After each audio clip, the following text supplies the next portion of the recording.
ఆచి చికెన్ మసాలా. ఇక ప్రభుత్వ నిర్లక్ష్యం, పోలీసుల వైఫల్యంతో గోవులకు రక్షణ లేకుండా పోయిందని గోషామహల్ ఎమ్మెల్యే రాజాసింగ్ అన్నారు.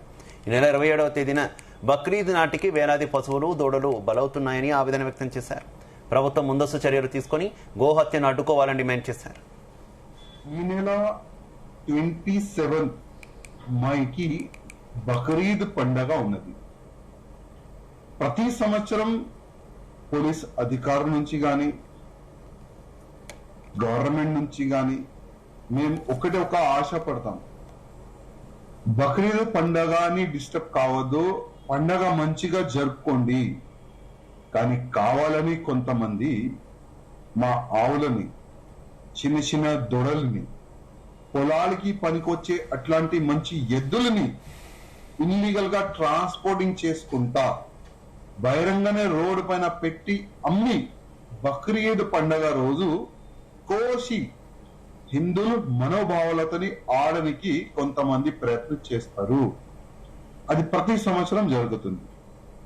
సుప్రీంకోర్టు ఏం చెప్తుంది? ఆవు గాని, ఎద్దు గాని, దొడలు గాని కోయకూడదు. సుప్రీంకోర్టు చట్టాన్ని కాపాడే బాధ్యత ఎవరిది? గవర్నమెంట్ది కాదా? పోలీస్ది కాదా?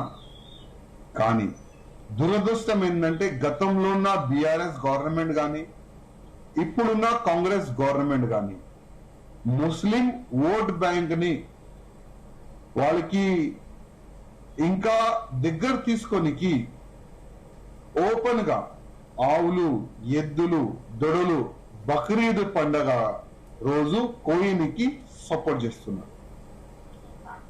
ఇల్లీగల్ ట్రాన్స్పోర్టింగ్ కి పోలీస్ ప్రొటెక్షన్ పెట్టి మరియు ఓల్డ్ సిటీ గాని, న్యూ సిటీ గాని అక్కడిక్కడ ఎక్కడెక్కడ ముస్లిం వాళ్ళు బక్రీద్ సందర్భంలో కోయనికి వాళ్ళు కొననికి ట్రై చేస్తారు. అక్కడ వాళ్ళకి సపోర్ట్ గా పోలీస్ డిపార్ట్మెంట్ నుంచి నిలబడుతున్నారు.